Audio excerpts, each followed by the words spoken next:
కేవలం ఉత్తరాంధ్రకే కాకుండా ఆంధ్రప్రదేశ్కే మణిహారంగా ఉండేటటువంటి ప్లాంట్. ఎంతోమంది త్యాగాల వలన ఏర్పడినటువంటి ప్లాంట్. ఎంతోమంది నిర్వాసితులు ఆ ప్లాంట్కి స్థలాలు ఇచ్చి ఈ రోజుకి కూడా ఇబ్బందులు పడుతున్నటువంటి పరిస్థితి ఉంది. అటువంటి ఉక్కు కర్మాగారాన్ని వైఎస్ఆర్ కాంగ్రెస్ పార్టీ ప్రభుత్వ హయాంలో పూర్తిగా నిర్వీర్యం చేసే విధంగా ఆ ప్లాంట్ని మూసివేయాలనే తలంపుతో, ప్రైవేటీకరణ చేయాలని, అమ్మేయాలనే తలంపుతో ఆ రోజు జగన్మోహన్ రెడ్డి గారు చేసినటువంటి ప్రయత్నాలు ఈ రాష్ట్ర ప్రజలందరికీ కూడా తెలుసు. ఆ రోజు పూర్తి మెజారిటీ ఉన్నప్పటికీ కూడా పార్లమెంట్లో అత్యధికమైనటువంటి సీట్లు ఇస్తే నాకు కేంద్రం మెడలు వంచుతుందని చెప్పినటువంటి జగన్మోహన్ రెడ్డి అవన్నీ కూడా మర్చిపోయి విశాఖ స్టీల్ ప్లాంట్ని పూర్తిగా నిర్వీర్యం చేసేటటువంటి ప్రయత్నం చేశాడు. ఆ రోజు 3 రాజధానులు అని చెప్పి విశాఖ స్టీల్ ప్లాంట్కు ఉన్నటువంటి 7,000 ఎకరాలని కూడా ఆ ప్లాంట్ తీసేస్తే రాజధాని నిర్మాణం చేయొచ్చని మాట్లాడినటువంటి వ్యక్తి జగన్మోహన్ రెడ్డి. ఆ విధంగా ఆ రోజు 5 సంవత్సరాల వైఎస్ఆర్ కాంగ్రెస్ పార్టీ పరిపాలనలో విశాఖ స్టీల్ ప్లాంట్ని పూర్తిగా భ్రష్టు పట్టించినటువంటి పాపం వైఎస్ జగన్మోహన్ రెడ్డిది మాత్రమే.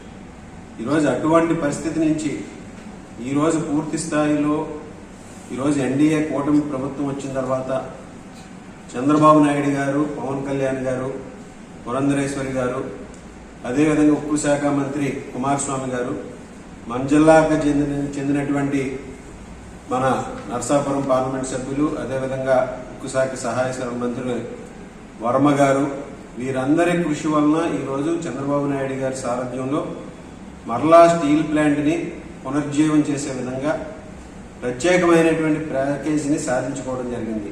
దీనికి ముందుగా నరేంద్ర మోడీ గారికి కూటమి ప్రభుత్వం తరఫున, కూటమి నాయకుల తరఫున, ఈ రాష్ట్ర ప్రజల తరఫున కూడా మేము ధన్యవాదాలు తెలియజేసుకుంటున్నాం.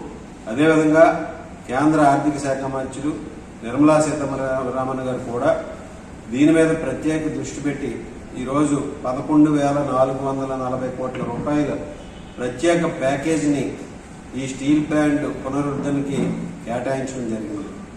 ఈరోజు దీని అందరికీ కూడా ముఖ్యంగా కూటమి ప్రభుత్వం, కూటమి ఎన్నికల ప్రచారంలో ఏదైతే హామీ ఇచ్చామో ఆ హామీకి అనుగుణంగా ఈరోజు చంద్రబాబు నాయుడు గారి కృషి వలన, అదేవిధంగా పవన్ కళ్యాణ్ గారు, కేంద్ర మంత్రులు కృషి వలన ఈరోజు ఈ ప్లాంట్కి సంబంధించినటువంటి ఈ ఆర్థిక ప్యాకేజీని మనం సాధించుకోవడం జరిగింది. ఈ స్టీల్ ప్లాంట్ ఈరోజు మరలా పూర్వ వైభవాన్ని సాధించే విధంగా ఎన్డీఏ ప్రభుత్వం సాధించినటువంటి ఆర్థిక ప్యాకేజ్ ఈ కర్మాగారానికి అన్ని విధాలుగాను కూడా ఉపయోగపడుతుందని ఈ సందర్భంగా తెలియజేస్తున్నాం. ఈరోజు ముఖ్యంగా ఈ సంక్షోభం నుంచి గట్టెక్కడానికి అందరూ కూడా కృషి చేశారు. అలాగే 1994లో కూడా ఆ రోజు ఈ ప్లాంటు ఇదే విధంగా ఆర్థిక ఇబ్బందుల్లో BIRF ప్రమాదం ఏర్పడితే దాన్ని అధిగమించేందుకు ఆ రోజు కాంగ్రెస్ ప్రభుత్వం కూడా ఈ ప్లాంట్ని మూసివేయాలని ప్రయత్నం చేస్తే ఆ రోజు ఉన్నటువంటి తెలుగుదేశం పార్టీకి చెందినటువంటి పార్లమెంట్ సభ్యులు ఎర్రనాయుడు గారి ఆధ్వర్యంలో ఆ రోజు అన్ని ప్రయత్నాలు చేసి దాన్ని కూడా ఆ రోజు గట్టిగా పోరాడితే కాంగ్రెస్ ప్రభుత్వం కూడా వెనక్కి తగ్గడం జరిగింది. అలాగే మరలా 1998లో వాజ్పేయి గారి ప్రభుత్వం వచ్చిన తర్వాత ఆ రోజు ఏదైతే 1,650 కోట్లు తీసుకొచ్చి దీన్ని పరిరక్షించడం జరిగింది. అలాగే ఆ రోజు ప్రభుత్వం దాన్ని రుణం కింద ఇవ్వడం జరిగింది. తర్వాత కాలంలో ఆ రుణాన్ని కూడా ఈక్విటీగా మార్చి ఆ రోజు ఉన్నటువంటి ఉక్కు శాఖ మంత్రి గారు ఎవరైతే ఉన్న నవీన్ పట్నాయక్ గారు వారితో మాట్లాడి ఆ రోజు 1,333 కోట్ల రూపాయలని ఈక్విటీగా మార్చడం జరిగింది.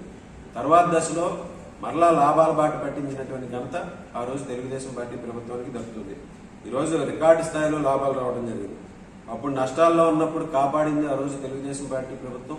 మరలా ఈ రోజు సంక్షోభంలో ఉన్నటువంటి ఈ విశాఖ ఉక్కు కర్మాగారాన్ని కాపాడింది ఈ కూటమి ప్రభుత్వాన్ని ఈ సందర్భంగా తెలియజేస్తుంది.